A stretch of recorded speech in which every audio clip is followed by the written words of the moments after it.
Shalom. Welcome to the Jewish View.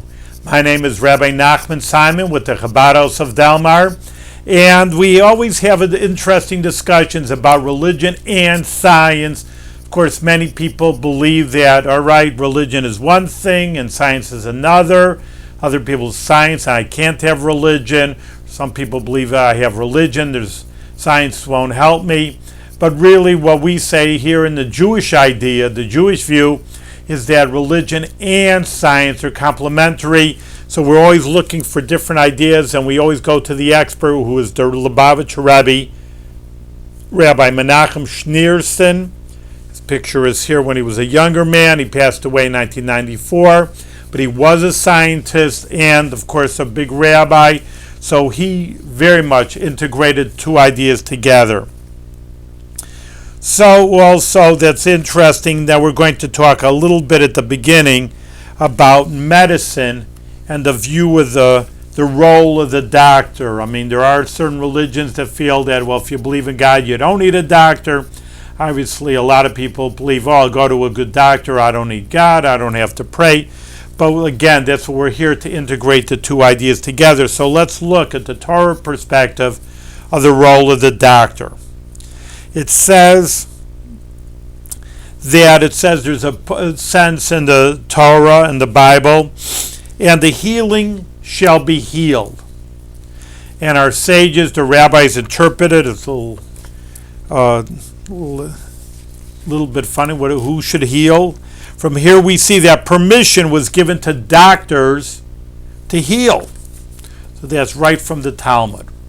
There are other views that state that since God is the one who made the person ill, the only proper response is return to God and ask for His mercy, rather than attempting to correct the physical ailments, a tactic that would seem to be fighting against God's will. It is in order to clearly negate this view that the Torah rules doctors have God's permission to heal. There are, however, various opinions regarding how far this permission extends.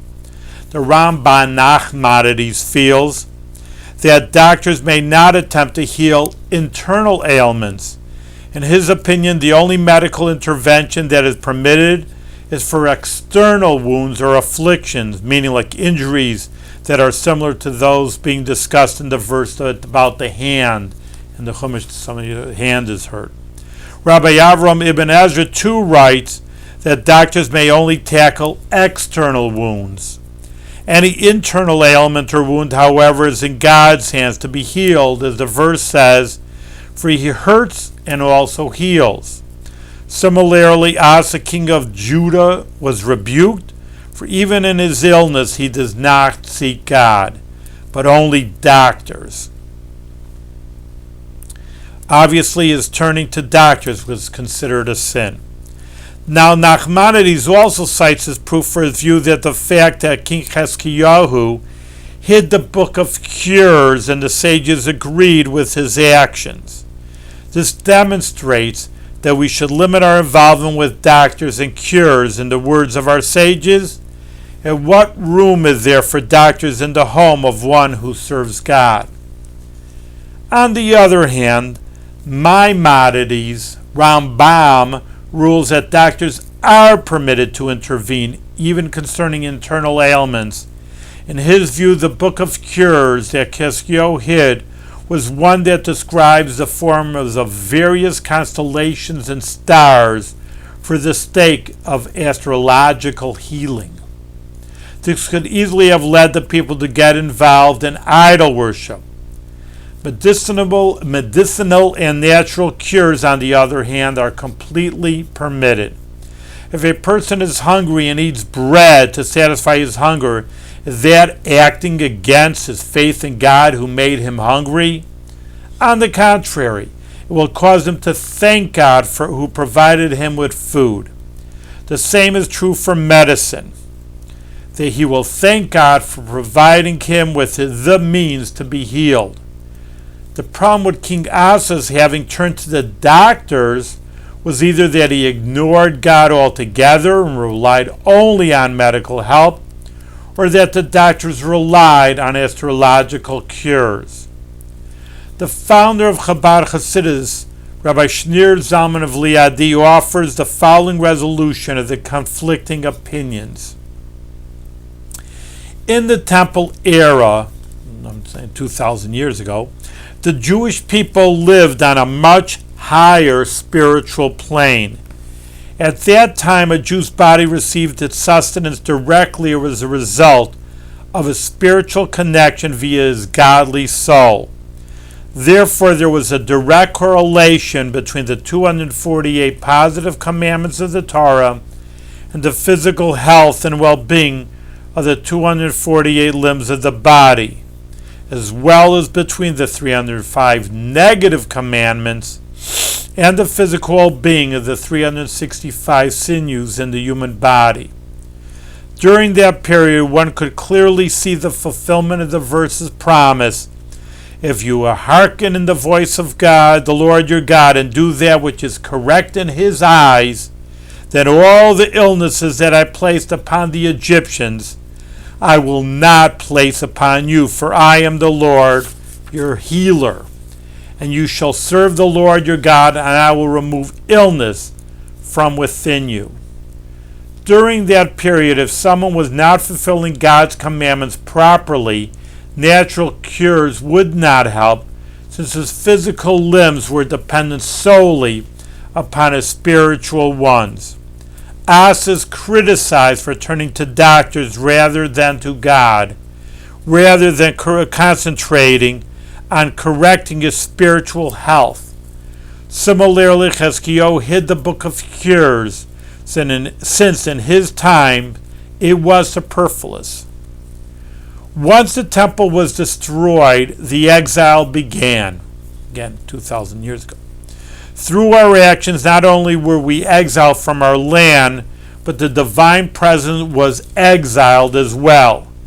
We no longer receive the divine energy that gives us life directly from its true spiritual source, but rather through a lower level, one similar to the source of sustenance of the animal and vegetable kingdom.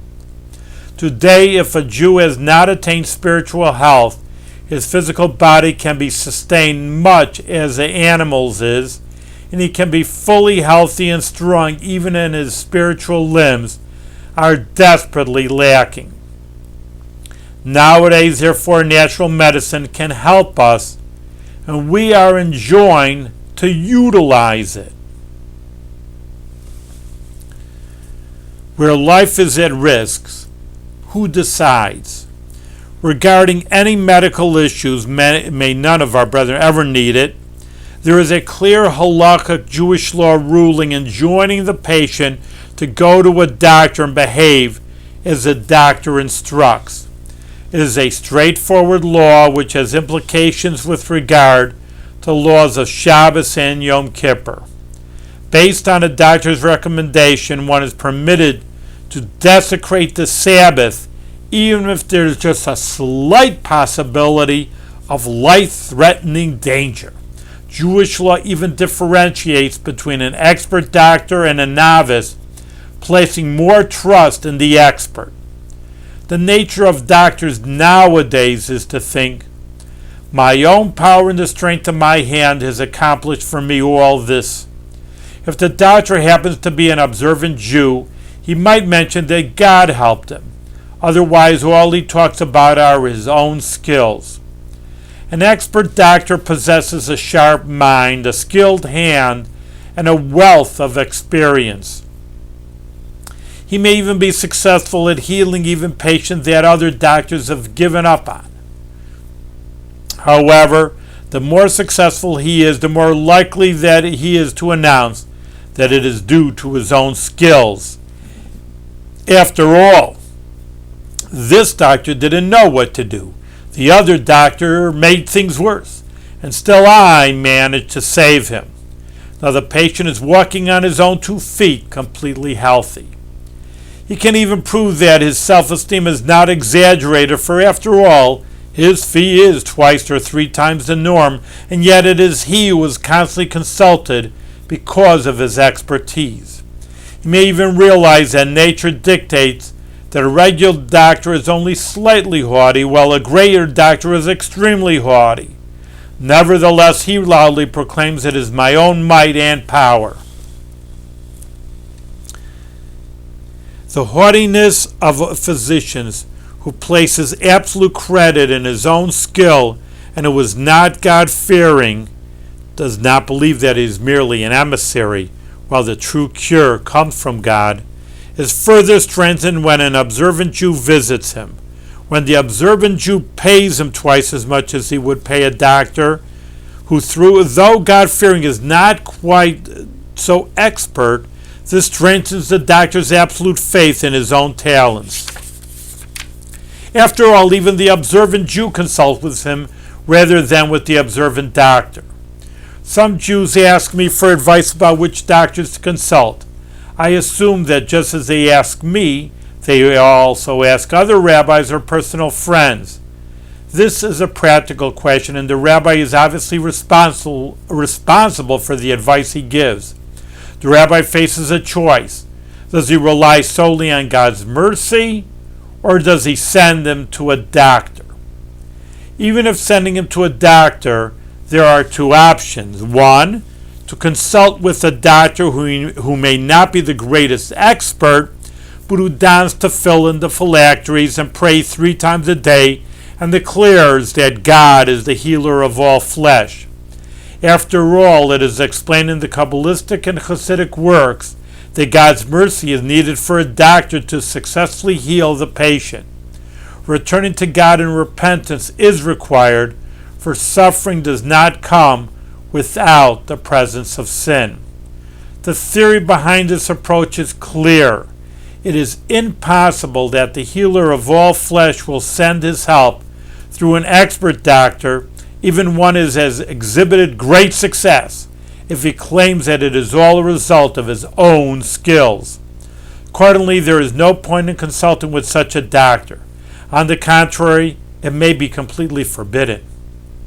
2. To consult with an expert doctor without bothering to ascertain if he is God-fearing and Torah observant, or even to consult with an expert doctor whom we know to be non-observant, even if we are certain that this consultation will further fuel his ego and self-sufficiency. Since this is a question that involves life and death, one cannot say that the rabbi will be extra stringent or lenient, since either approach may be endangering the patient's health.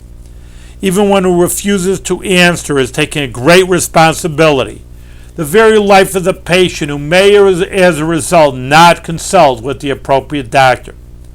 Anybody who argues that God will not send a cure at the hands of a non-observant Jew must know that they are accepting upon themselves the responsibility for those people who will not be cured, because they will not consult with expert medical help as a result.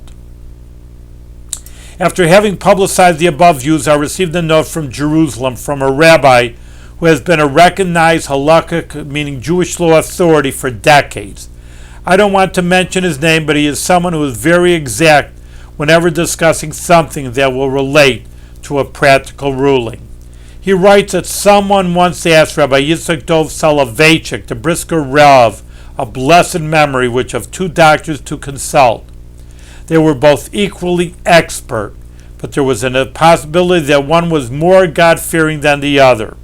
The Rav angrily replied that one should not even consider the doctor's fear of God when discussing medical abilities. The entire subject should make no difference in one's decision whatsoever. When I read this, I was truly amazed at the novelty. After all, the question was about a case where they are both equally capable. Why then should one's observance not then be taken into account? Yet the Brisker's Rav rejected such an approach and insisted that the doctor's observance not even be mentioned at all. When I considered this carefully, since I know by reputation how careful the Brisker rabbi was with his words, especially with regard to Jewish law, and even more so in medical areas where lives hang in the balance, I realize that it is a clear law in the Torah. Whenever lives are at stake, we consider a possible danger to life as being the same as a certain danger, even if there are several layers of doubt. There is also a law stating that when lives are endangered, it is a mitzvah for the greatest amongst the group to personally desecrate the Sabbath. One who shows alacrity and is praiseworthy. One who stops to ask is a murderer, and one who is asked is worthy of disgust. And this is a Jewish law he's footnoting. The reason for the last case is that if someone knows a law pertaining to mortal danger and he lives in a place or time where such people may not know about it or be in doubt about its importance, he is obligated to publicize it. Questions have been raised why it is a mitzvah for the greatest of the group specifically. Why not send a simpleton to desecrate the Sabbath? Similarly, the law states that in cases of danger to life, one should not worry about minimizing the desecration of the Sabbath at all, but rather do everything that might be necessary without hesitation. Why not attempt to minimize the amount of work needed and minimize the desecration? Well, the answer is simple. If ever we see hesitation when there is a need to desecrate the Sabbath in order to save a life, such as if the greatest among the group does not break the Sabbath himself, but rather send someone else, or if people attempt to minimize the desecration as much as possible, even if in this particular situation the life will still be saved, since it is indeed enough to do less, this will have a negative effect on the future. Whenever there is again a situation where lives are endangered, people will hesitate and wonder whether to go, how, etc. Especially unlearned or ignorant people may not be able to differentiate and may not recognize the subtleties involved. Thus, hesitation could eventually lead to actual risk to life. Because of the confusion that can possibly result, both certain and dubious risks to life are considered mortal dangers. That is why it is a mitzvah for the greatest among the group to act and to avoid even the slightest hesitation. It is in order to avoid creating any doubt or uncertainty in the public's approach to saving lives. This is similar to the fact that it was permitted to desecrate the Sabbath in order to testify about the new moon.